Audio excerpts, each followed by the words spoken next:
بسم اللہ الرحمن الرحیم۔ السلام علیکم معزز طلباء کرام، آپ سب کیسے ہیں؟ آج ہم معطا امام محمد کے سبق نمبر 83 کو پڑھیں گے۔ آج کے ہمارے سبق کا عنوان ہے باب الرجل یرکع دون الصف او یقرأ فی رکوعہ۔ اس کا ترجمہ یہ ہے کہ کسی شخص کا سب سے ہٹ کر رکوع کرنا اور رکوع میں قرات کرنا۔ تو عنوان ہم یوں دے سکتے ہیں کہ رکوع میں قراءت کرنا اور سب سے ہٹ جانا۔ تو اس حوالے سے احادیث کریمہ امام محمد علیہ رحمہ لے کے آئے ہیں، تو اس میں ہم احادیث پڑھ کے اس پر جو کلام ہے وہ کرتے ہیں۔ تو پہلی حدیث یہ ہے کہ اخبرنا مالک اخبرنا ابن شہاب عن ابی امامۃ بن سہل بن حنیف انہ قال دخل زید بن ثابت فوجد الناس رکوعا فرکع ثم دب حتى وصل الصف۔ امام محمد فرماتے ہیں کہ ہمیں امام مالک نے ابن شہاب سے، انہیں ابو امامہ بن سہل بن حنیف سے یہ خبر دی کہ حضرت زید بن ثابت رضی اللہ عنہ مسجد میں آئے تو لوگوں کو حالت رکوع میں پایا۔ آپ نے فوراً رکوع کیا اور پھر رکوع میں ہی آہستہ آہستہ چل پڑے یہاں تک کہ صف تک آ گئے۔ قال محمد هذا يجزئ وأحب إلينا ألا يركع حتى يصل إلى الصف وهو قول أبي حنيفة رحمة الله عليه۔ امام محمد رحمۃ اللہ علیہ کہتے ہیں کہ ایسا کرنے سے رکوع تو ہو جائے گا، لیکن ہمارے نزدیک زیادہ پسندیدہ طریقہ وہ یہ ہے کہ صف تک پہنچنے سے پہلے ہی وہ رکوع نہ کرے، اور یہی امام اعظم امام ابو حنیفہ رحمۃ اللہ علیہ کا بھی قول ہے۔ قال محمد حدثنا المبارک بن فضالة عن الحسن ان ابا بکرۃ رضی اللہ عنہ رکع دون الصف ثم مشى حتى وصل الصف فلما قضى صلاته ذكر ذلك لرسول الله صلى الله عليه وسلم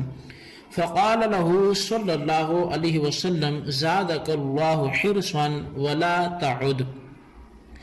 امام محمد رحمۃ اللہ تعالی علیہ نے کہا کہ مبارک ابن فضالہ نے حسن بصری رضی اللہ تعالیٰ عنہ سے بیان کیا کہ حضرت ابو بکر صدیق رضی اللہ عنہ نے سب سے ذرا ہٹ کر رکوع کیا، پھر چلتے ہوئے صف تک آ گئے۔ نماز جب مکمل کر چکے تو اس کا ذکر حضور صلی اللہ علیہ وسلم سے کیا۔ آپ نے ارشاد فرمایا کہ اللہ تمہاری حرص اور بڑھائے، آئندہ ایسا نہ کرنا۔ قال محمد هكذا نقول وهو يجزئ احب الينا الا يفعل۔ امام محمد رحمۃ اللہ علیہ فرماتے ہیں کہ یہ عمل جو ہے جو ایسا یہاں پر ہوا تو ہم بھی ایسا ہی کرتے ہیں، کہتے ہیں ایسا کرنے سے رکوع ہو تو جائے گا، لیکن پسندیدہ ترین ہمارے نزدیک ایسا نہ کرنا ہی ہے۔ تو یعنی ہم بھی ایسا کہتے ہیں جیسے حدیث میں ہوا تو رکوع تو ہو جائے گا، لیکن پسندیدہ عمل یہ ہے کہ ایسا نہ کیا جائے۔ اخبرنا مالک اخبرنا نافع مولا بن عمر عن ابراہیم بن عبد اللہ بن حنین عن عبد اللہ ابن حنین عن جبیر بن حسین عن علی بن ابی طالب رضی اللہ عنہ ان رسول اللہ صلی اللہ علیہ وسلم نہا عن لبس القصی وعن لبس المعصفر وعن تختم الذهب وعن قراءة القرآن فی الرکوع۔ امام محمد رحمۃ اللہ علیہ بیان کرتے ہیں کہ ہمیں امام مالک نے حضرت نافع سے خبر دی جو ابن عمر کے آزاد کردہ غلام تھے۔ انہوں نے ابراہیم بن عبداللہ بن حنین بن عبداللہ سے، اور انہوں نے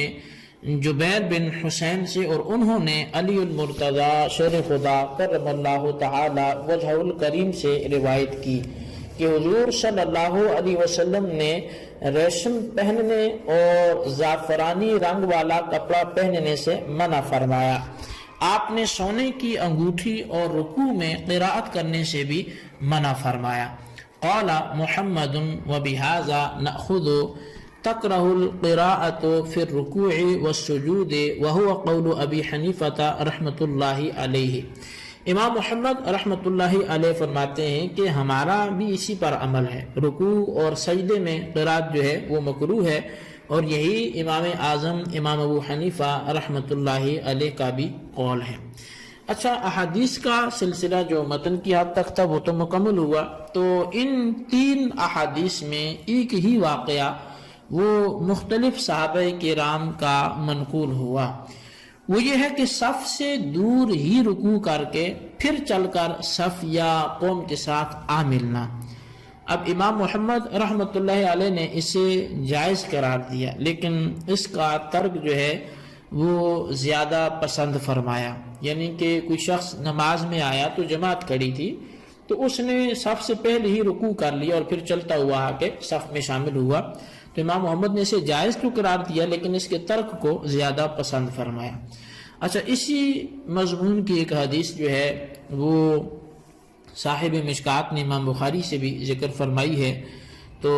مسئلہ مذکورہ کی تفصیل یہ ہے کہ رکوع میں شامل ہو کر صف میں ملنے کے لیے چلنا یہ کس قدر مخل نہیں ہے، اس کی پہچان جو ہے وہ ہمیں عمل کثیر یا عدم عمل کثیر سے ہوگی۔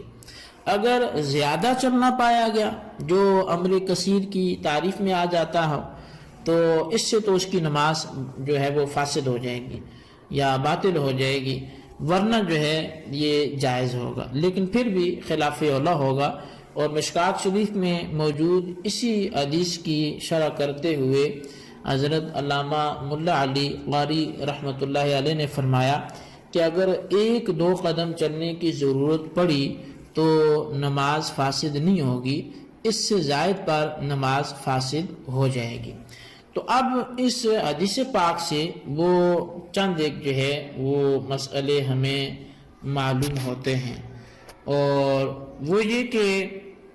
صف کے پیچھے اکیلے کھڑے ہو کر اگر کوئی شخص نماز پڑھتا ہے تو جائز ہے، اس سے نماز فاسد نہیں ہوگی۔ اور دوسرا یہ کہ صف میں ملنے سے پہلے تکبیر تحریمہ کہنا اور رکوع کرنا یہ مکروہ تنزیہی ہے، اور دوران نماز جانب قبلہ 1-2 قدم چلنے سے بھی نماز نہیں ٹوٹتی،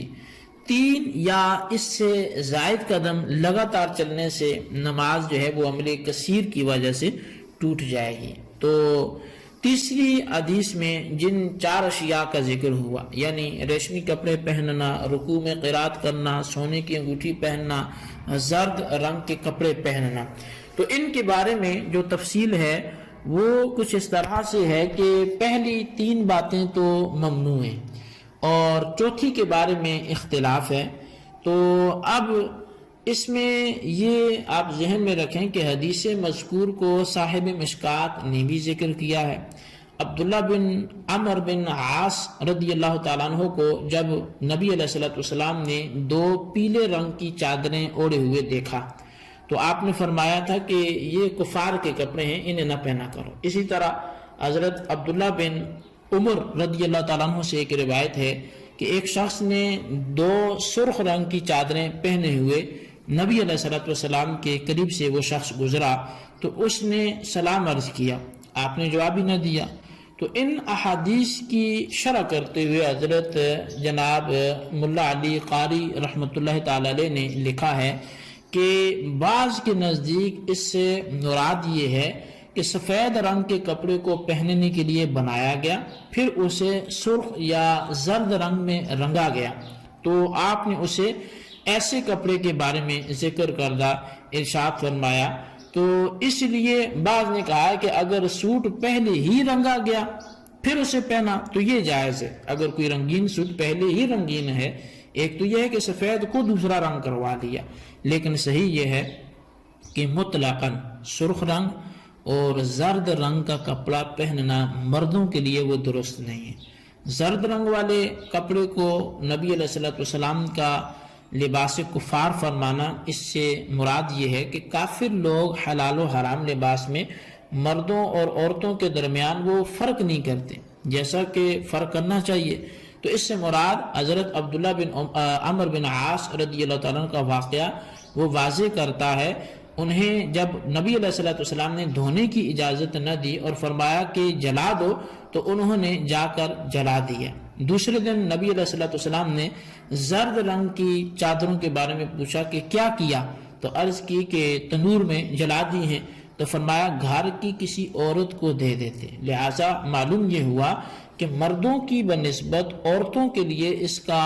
یہ کپڑا پہننا جائز ہے۔ تو منع فرمانے کی ایک وجہ یہ بھی ہے کہ جب سرخ اور زرد رنگ یہ جو کہ زیادہ شوخ رنگ ہوتے ہیں، تو ایسے کپڑے عورتوں کے ہونے چاہیے۔ اگر مرد پہنے گا تو اس کی عورتوں سے مشابہت ہو جائے گی، تو اس مشابہت سے بچنے کے لیے جو ہے وہ اسے ایسا کرنا چاہیے۔ یہاں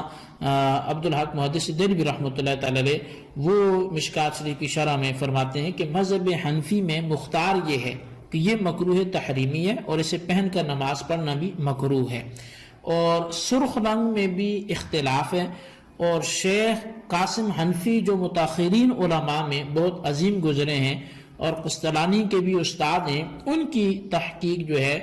وہ یہ ہے، اور ان کا فتویٰ یہ ہے کہ سرخ کپڑے میں حرمت سرخ ہونے کے اعتبار سے ہے، رنگنے کے اعتبار سے نہیں ہے۔ لہٰذا ہر سرخ رنگ والا کپڑا وہ حرام اور مکروہ ہوگا، چاہے اس پر ابھی رنگ سرخ کیا ہو یا وہ پہلے سے ہی سرخ رنگ کا تھا، تو مرد کو اس چیز کی اجازت نہیں ہوگی۔ تو لباس شہرت جو ہے، کیونکہ